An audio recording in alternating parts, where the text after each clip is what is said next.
아이가 사라지는 세상입니다. 이 학계 출산율이 있는데 그게 1.3 수준 밑으로 한 3년 이상이 지속이 되면 이게 초저출산 국가에 빠졌다라고 얘기를 합니다. 이게 왜 그러냐 하면 아주 많은 나라들이 1.3 밑으로 안 떨어질 뿐만 아니라 만일에 떨어지게 되면 다시 1.3 위로 올라가기가 매우 힘들어요. 2002년부터 우리나라는 초저출산 국가가 되었고요. 2022년에 우리나라의 학계 출산율이 0.778이 되었는데요. 이제는 우리 학교 출산율을 이야기할 때 소수점 세 자리까지 이야기를 하게 되었어요. 서울은 2022년에 학교 출산율이 0.59였거든요. 만일에 진짜 서울리안이라는 종족이 있다면 뭐 몇 절의 길에 들어간다고 봐야죠. 만일 당신이 1980년대로 돌아간다면 어떤 인구 정책을 하겠느냐. 다행히 인구학은 미래를 예측할 수가 있습니다.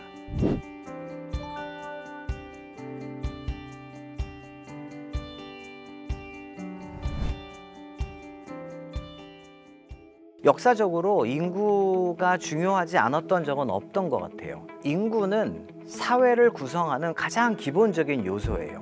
사회가 결국에는 사람으로 구성이 되어 있고 인구의 변동은 사람들이 태어나서 이동하고 사망하는 이 세 가지에 의해서 결정이 됩니다. 사실 그 인구가 그냥 작다고 해서 무조건 나쁜 건 아니에요. 그런데 이 인구 크기가 어느 날 갑자기 확 커져요.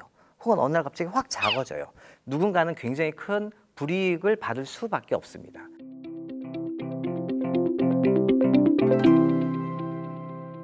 오늘부터 시작해서 앞으로 10년 동안 우리나라에서 부산광역시 인구 하나가 없어집니다. 7년이 지나면 대구광역시가 하나 또 없어져요.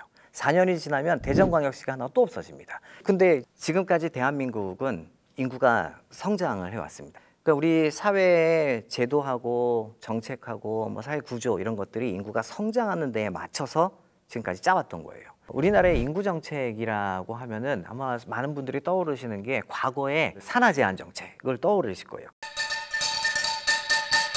인구 증가율로는 우리나라가 어느 나라보다도 앞서서 거의 폭발적인 것입니다. 앞으로 자녀들은 알맞게 낳아서 훌륭의 길로 알뜰한 살림을 이룩해야겠습니다. 덮어놓고 낳다보면 거지꼴을 못 면한다. 근데 이 정책이 사실은 미래를 좀 예측을 했었으면은 96년이 아니라 1980년대 중반에 그만뒀었어야만 했어요. 오늘 최초 저출산의 문제의 시발점이 거기서 되었다라고 볼 수 있습니다. 왜냐하면요, 30년 전에 태어난 아이의 숫자가 30년 뒤에 엄마의 숫자를 결정을 합니다. 80년대 중반에 우리나라에 태어나는 아이의 숫자가 그 당시에 이미 60만 명대로 떨어졌었어요. 그러면 60만 명대의 절반이면 30만 명대의 여성이니까 이 여성들이 30년 뒤에는 아이를 낳아주면 30만 명대로 떨어지겠구나라는 예측이 가능했었음에도 불구하고 그 당시에 그거를 계속했던 거. 그게 이제 첫 번째 원인이 되는 거고요.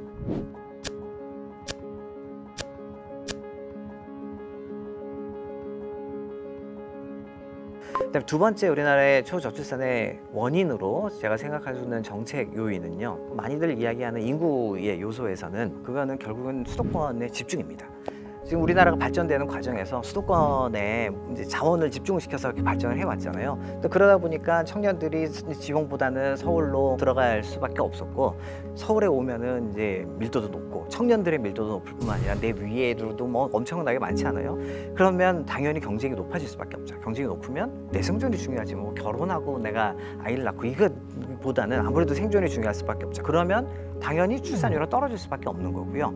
그런데 이런 현상에서 우리가 주목해야 될 점은 뭐냐면요, 여성이에요. 혹은 울산이다, 뭐 창원이다 이런 데 보면은 20대에 여성이 100명 있으면 남성이 115명에서 130명까지 있습니다. 그러니까 남초야, 남초. 그만큼 그 여성들이 어디 갔냐? 서울로 온 거예요. 뭐 일자리의 종류를 보나 혹은 뭐 문화산업으로 보나 서비스 산업으로 보나 특히 여성들이 원하는 직장은 더더욱 집중이 돼 있어서 우리나라 초저출산의 근본적인 원인이죠. 사실은 이런 현상이 나타나는 나라가 또 있어요. 중국입니다. 중국이 최근에 출산율이 뚝 떨어졌어요. 2015년에 태어나는 아이의 숫자가 1,800만 명이었거든요. 2022년에 960만 명대로 떨어진 것으로 지금 추산되고 있습니다. 그러니까 7년 만에 태어난 아이가 거의 한 47%가 줄었어요. 이게 왜 이렇게 줄었냐? 그 중심에 중국도 보니까 우리랑 굉장히 비슷합니다. 중국도 동쪽에 있는 대도시 몇 군데로 청년이 몰리기 시작을 합니다. 특히 공부를 한 사람이 몰리고 특히 여성들이 몰리기 시작을 해요. 근데 그렇게 되면은 당연히 출산율은 떨어질 수밖에 없는 거죠.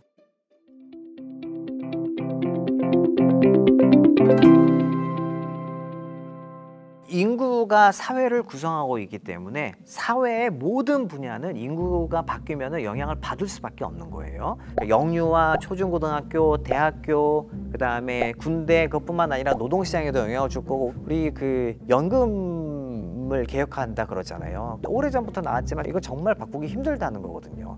사실 노인들이 많아지면 반드시 필요한 그런 재원이 국민건강보험 이거든요. 그 재원 어디서 날 거냐? 아주 많은 분들이 저한테 하시는 질문이 이거예요. 그 우리나라 인구 줄어든다는데 왜 자꾸 걱정을 하냐? 이거 줄어들어서 우리도 북유럽처럼 잘 살면 되는 거 아니에요? 라고 얘기하잖아요. 저 100번 동의합니다. 문제가 하나가 있어요. 그게 뭐냐 하면 그 나라들은 원래 인구가 크기가 그만했어. 그러니까 사회 구조와 제도가 거기에 맞춰서 쭉 유지가 되니까 잘 사는 걸 가는 거죠. 근데 우리는 인구가 성장할 때 만들어 놓은 제도와 정책이잖아요. 그걸 바뀌는데 시간이 진짜 오래 걸려요. 그래서 우리가 지금 미래가 어둡게 보여지는 겁니다.